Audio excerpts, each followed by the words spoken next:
Hello guys, मैं हूं आपका कमल सर फिर एक बार आपके सामने।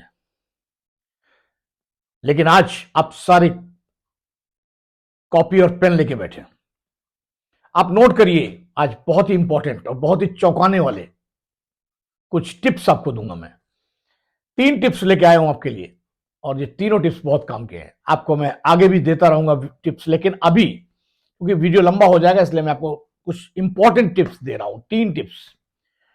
सबसे पहला टिप, जो हर स्टूडेंट ये कहता है, मुझे इंग्लिश टफ लगती है, मुझे इंग्लिश टफ लगती है, इंग्लिश में कैसे बोलूंगा, क्योंकि मुझे डर लगता है कि मैं गलत कर गया तो कोई क्या कहेगा, कोई जज करेगा मुझे। ये सब बेकार की बातें हैं। ये हम लोगों की वहां से गलती चली आ रही जहां हम लोग को टीचर ने कहा था डोंट मेक मिस्टेक, और वो डर हमारे अंदर बना हुआ है। हम ये बात नहीं बोलते। I am not that kind of teacher. I say make mistake. And make mistake इसलिए कहता हूं कि जब गलती करोगे तभी तो सीखोगे। गलती से ही सीखते हैं हम लोग। Make mistake.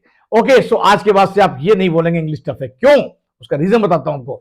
रीजन ये है कि आप बहुत सारे वर्ड्स इंग्लिश में यूज करते हैं, आपको उनकी हिंदी तक नहीं मालूम और आप कहते हैं इंग्लिश टफ है। आप बस में जाते हैं, कभी तो गए होंगे, बस इंग्लिश वर्ड है, कभी हिंदी में बोला बस को? नहीं बोला। कंडक्टर मिलता है, टिकट देता है, कंडक्टर टिकट। ड्राइवर, सीट पे बैठते हैं आप, जब कुछ सामने आता बस के ड्राइवर हॉर्न में जाता है, वो नहीं हटता तो ब्रेक लगा देता है, गियर चेंज करता है, स्टीयरिंग घुमाता है, क्लच दबाता है, एक्सेलरेटर लेता है। क्या ये सारे वर्ड इंग्लिश में नहीं है क्या? ये हिंदी है क्या? इनका कोई हिंदी वर्ड है? आपको मालूम भी है हिंदी इनके क्या है? नहीं मालूम है। आप सालों से, महीनों से यही यूज कर रहे हैं, यही यूज कर रहे हैं, आप इंग्लिश ही बोलते हैं। आपका मोबाइल है, आप बोलते हैं स्मार्टफोन, उसकी हिंदी मालूम आपको? नहीं मालूम। पुलिस, पुलिस इंग्लिश में वर्ड है, हिंदी नहीं है। टाइम, टाइम ही बोलते हैं सब। फिर लैपटॉप, कंप्यूटर, फिर क्या है ये, फ्लाइट, ये सब क्या है? सब कुछ इंग्लिश में बोलते हैं हम लोग। खाली कहते रहते हैं इंग्लिश का टफ है, टफ है। ना ना ना, इंग्लिश टफ होती तो ये हम बोल नहीं पाते। हिंदी के वर्ड्स कम आते हैं, इंग्लिश के ज्यादा आते हैं। इंग्लिश बहुत इजी है, बल्कि इंग्लिश इसी इसलिए भी है कि इंग्लिश में अल्फाबेट सिर्फ 26 हैं और हिंदी में 52 हैं। इसीलिए हिंदी में कई वर्ड्स बनाए गए हैं और जबकि इंग्लिश में उन तमाम वर्ड्स के लिए एक वर्ड बनाया गया है। आपको याद करना है सिर्फ एक वर्ड। आपने याद किया अंकल, काम हो गया आपका। हिंदी में ऐसा नहीं है। हिंदी में बोलेंगे चाचा, ताई, बड़े पापा, ताऊ, मामा, फूफा, और इंग्लिश में सिर्फ एक अंकल। हिंदी में बोलेंगे चाची, ताई, बड़ी मम्मी, फूफा, बुआ, तमाम वर्ड। इंग्लिश में एक वर्ड, आंट। इंग्लिश ज्यादा इजी है गाइस, मान लीजिए आप, इंग्लिश ज्यादा इजी है। और आज मैं आपको जो इंग्लिश बताने जा रहा हूं उसमें आपको, उसके बाद आपको इंग्लिश आसान लगने लगेगी, क्योंकि इंग्लिश को हम लोग फील करके नहीं बोलते हैं। हम लोग इंग्लिश को फील करके नहीं बोलते हैं, इसलिए इंग्लिश में दिक्कत आती है। अब आपको हम अगली टिप्स में वो बताएंगे। ये पहली टिप हो गई कि आज से आपका डर खत्म, डरना बंद, रट्टा लगाना बंद। रट्टा की कोई जरूरत नहीं है, मैं आपको समझाऊंगा ऐसा कि जरूरत नहीं पड़ेगी रटने की कभी इंग्लिश। तो पहला टिप हो गया। दूसरा टिप आपको बताता हूं। दूसरा टिप है कि इंग्लिश बोलने के लिए बहुत सारी ग्रामर की जरूरत है। मैं कहीं ग्रामर गलत तो नहीं बोल रहा हूं सर? मुझे इंग्लिश तो आती है लेकिन मैं बोलता हूं तो ग्रामर गलत हो जाती है, वो कैप्स कम हो जाता है, वो कैप्स याद नहीं है मुझे। अरे बाबा, वो कैप्स और ग्रामर की जरूरत इतनी नहीं है। इतना डीप में मत जाइए, ना ग्रामर को देखिए इतना। एक्चुअल में ग्रामर तो सिर्फ फंक्शनल ग्रामर चाहिए आपको बोलने के लिए। आपको सारे टेंसेस का ज्ञान हो जाए, पार्ट्स ऑफ स्पीच सब याद हो जाए, समझ में आ जाए, बस समझना है, रट्टा नहीं लगाना है। और आपको मैं धीरे धीरे कुछ कुछ करके ये टिप्स देता जाऊंगा और बहुत जल्दी आपकी इंग्लिश मैं सेकंड लेवल पे ले आऊंगा। राइट? तो सबसे पहले पार्ट्स ऑफ स्पीच, ये टिप नंबर 2 चल रहा है। सबसे पहले इस टिप में आपको पार्ट्स ऑफ स्पीच के 2 इंपॉर्टेंट चीज बताऊंगा, वो है प्रेपोजिशन और आर्टिकल। ये जो बहुत ही कंफ्यूजिंग है, ये अक्सर बच्चे इनमें गलती करते हैं और यही सबसे ज्यादा कंफ्यूजिंग है। सबसे पहले हम आपको प्रेपोजिशन का स्टार्ट करते हैं, प्रेपोजिशन बताते हैं। प्रेपोजिशन में हमने आपको बताया, फील करिएगा। आप बैठे हुए हैं, आप मेरा वीडियो देख रहे हैं, कहीं तो बैठे होंगे, चेयर पे, बेड पे, या सोफे पे कहीं बैठ के देख रहे होंगे ना वीडियो, या जगह नहीं होगी, इतनी भीड़ होगी, लोग देख रहे हैं ज्यादा, तो आपके पास जगह नहीं तो आप खड़े हो गए होंगे जमीन पर, ग्राउंड पर, तो भी खड़े हैं। आप सोचिए, फील करिए कि जब भी आप बैठते हैं या खड़े होते हैं तो आप सरफेस को टच करते हैं, और जब भी कभी सरफेस को टच करेंगे तो वो प्रीपोजिशन लगता है ऑन। ऑन तभी लगता है जब आप सरफेस को टच करते हैं, राइट।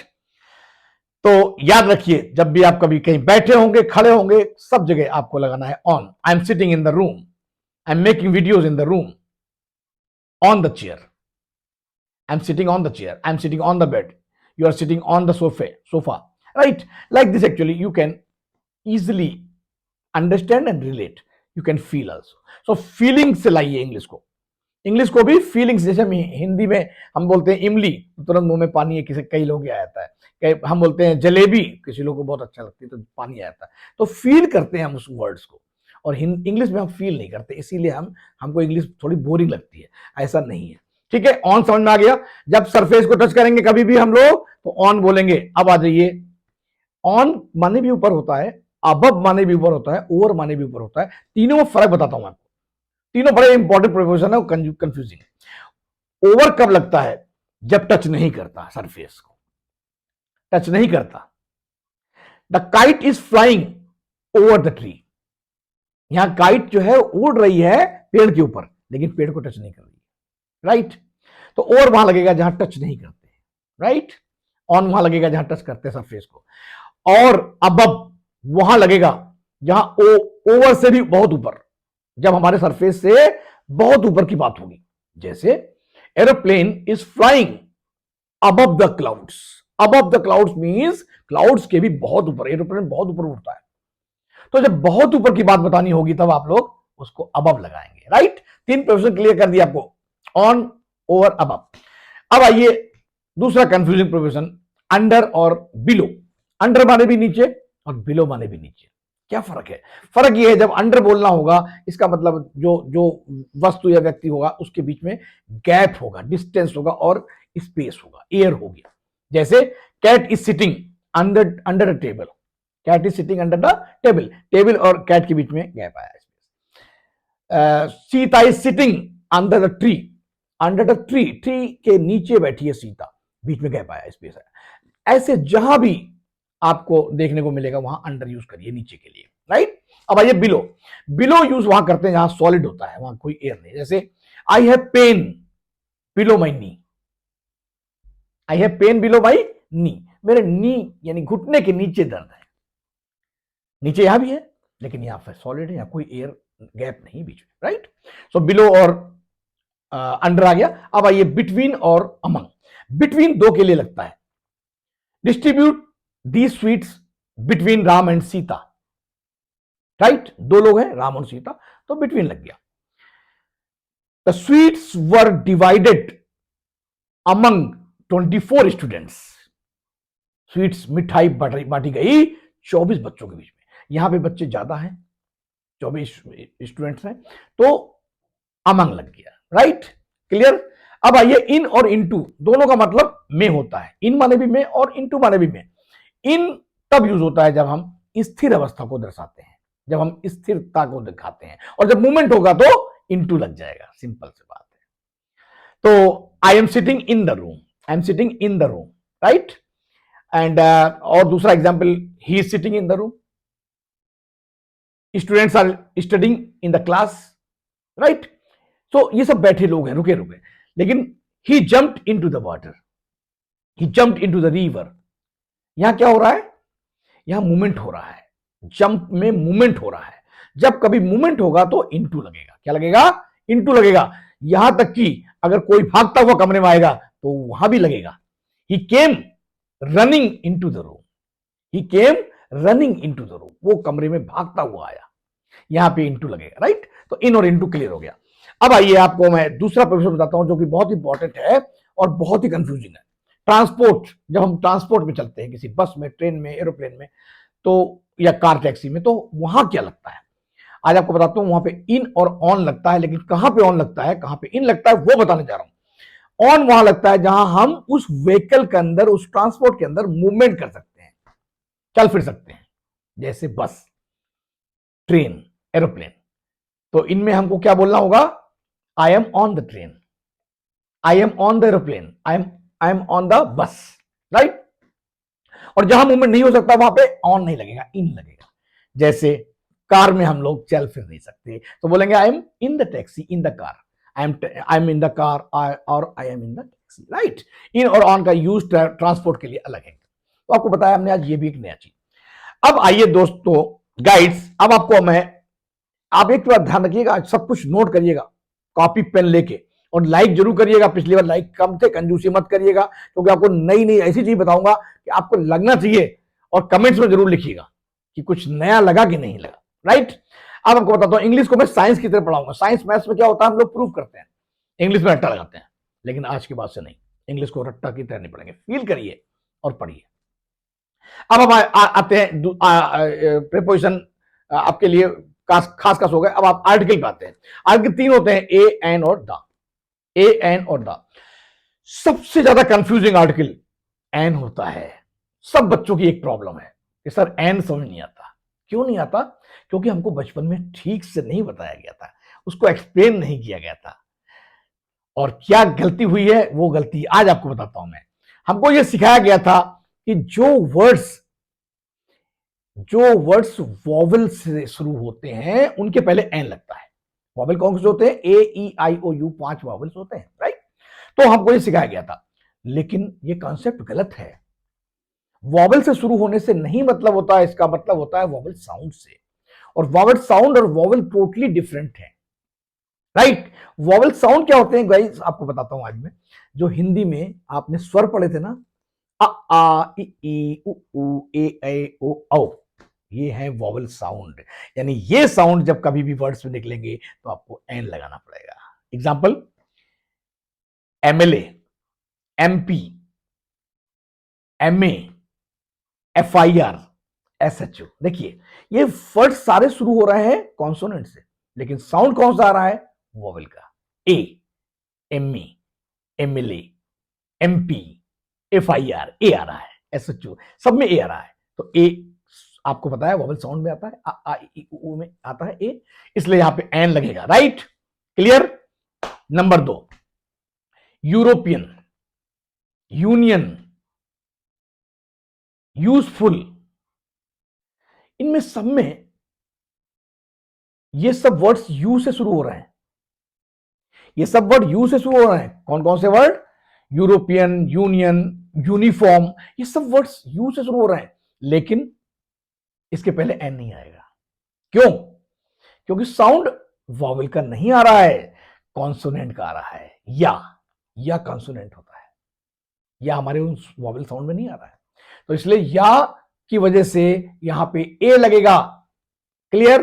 एन नहीं लगा दीजिएगा कभी भी, क्योंकि आपको पता लगेगा इसमें यू यूज हुआ है, ई यूज हुआ है, तो आप फटाक से एन लगा देते हैं, गलत है वो, राइट। क्योंकि वॉवल साउंड नहीं है, या एक कॉन्सोनेंट साउंड है, इसलिए यहां पे एन नहीं लगेगा, ए लगेगा।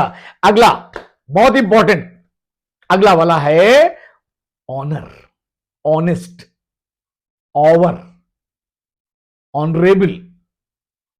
क्या ख्याल है आपका?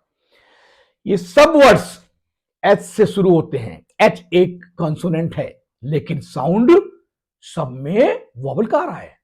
ऑनरेबल, ऑनेस्ट, ओ आ रहा है, और आपको भी पता है आ, ई, ओ, उसमें ओ आता है, तो इसलिए यहां सब में एन लगेगा। दूसरी बात, ये एच से शुरू जरूर हो रहा है, लेकिन हा का साउंड नहीं आ रहा है, क्योंकि वो साइलेंट है, एच साइलेंट है। इसलिए an honourable, an honest, an air, an over, right, सब में ये एन लगेगा, याद रखिएगा पक्का, राइट। क्लियर। तो अब आपको हमने एन के बारे में तो काफी कुछ बता दिया। अब हम आपको बताते हैं दा के बारे में। दा एक ऐसा आर्टिकल है जो डेफिनेट आर्टिकल कहलाता है, और इसका खास बात यह है कि ये जगह घेरने वाले जगहों के लिए यूज होता है। जैसे रूम में हम बैठे हुए वीडियो बना रहे हैं, तो रूम के लिए हम दा लगाएंगे, आई am sitting in the room. Chair पे बैठे हैं, चेयर भी जगह घेरती है, तो I am sitting in on the chair, या इन द चेयर भी होता है, याद रखिएगा। जब कभी सीट के अंदर घुस के बैठ जाएंगे अंदर की ओर तो इन द चेयर बोलेंगे, वैसे बाहर बैठेंगे अभी अभी जैसे बैठा हूं मैं, इसको ऑन द चेयर बोलेंगे। तो ये द जो है, जो चीजें जगह घेरती हैं, जैसे शिप्स, सागर, महासागर, नहरें, झील, डेजर्ट, ये सब जगह घेरते हैं। नदियां, इनके सबके पहले, पहाड़, सबके पहले दा लगेगा। जैसे शिप्स है तो आपको बोलना है तो किसी शिप का नाम लीजिए, टाइटेनिक, तो द टाइटेनिक। सागर बोलना है द अरबिक सी। ओशन बोलना है द इंडियन ओशन। नदियां, the Ganga, the Yamuna, the Jhelum, the Brahmaputra, कोई भी नदी सब में द लगेगा। समझ आ रहा है? झील, लेक, कश्मीर में आपको मालूम होगा Dal, the Dal lake, right. इसी तरीके से डेजर्ट, कोई भी डेजर्ट होंगे, Sahara desert, the Sahara desert, right. तो इस तरीके से जितनी भी जगह जगह घेरने वाली चीजें वस्तु होंगी उनके पहले दा लगेगा, राइट।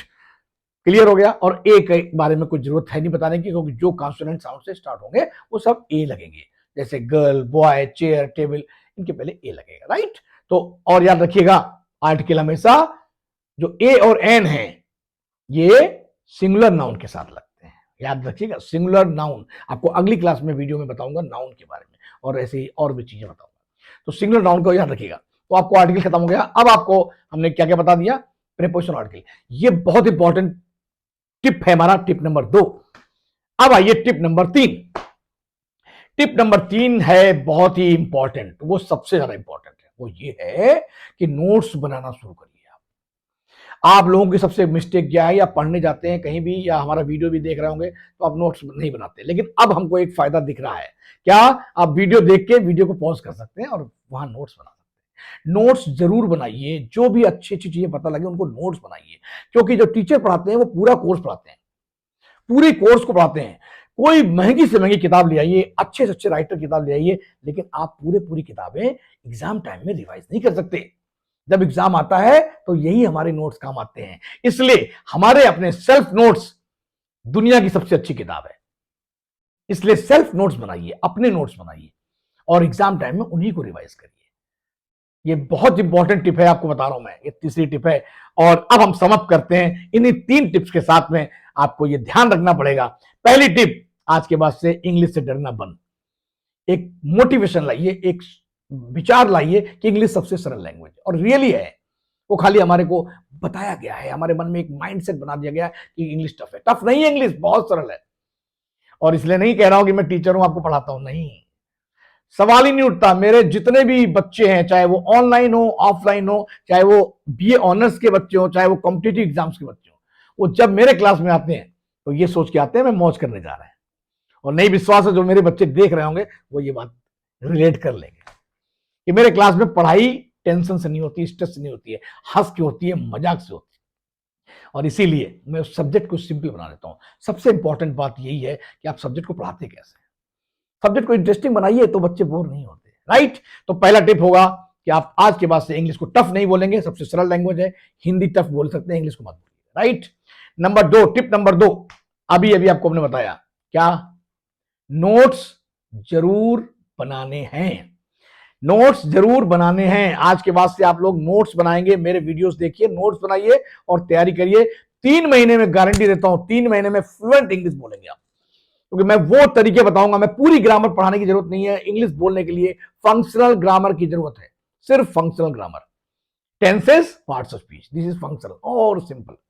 उसके बाद धीरे धीरे मैं बताऊंगा सब कुछ बीच में, लेकिन मेन आपको टिप्स बताऊंगा कैसे इंग्लिश को बोलेंगे। दूसरा पॉइंट हो गया टिप्स, आज से आपको नोट्स बनाने हैं, सेल्फ नोट्स।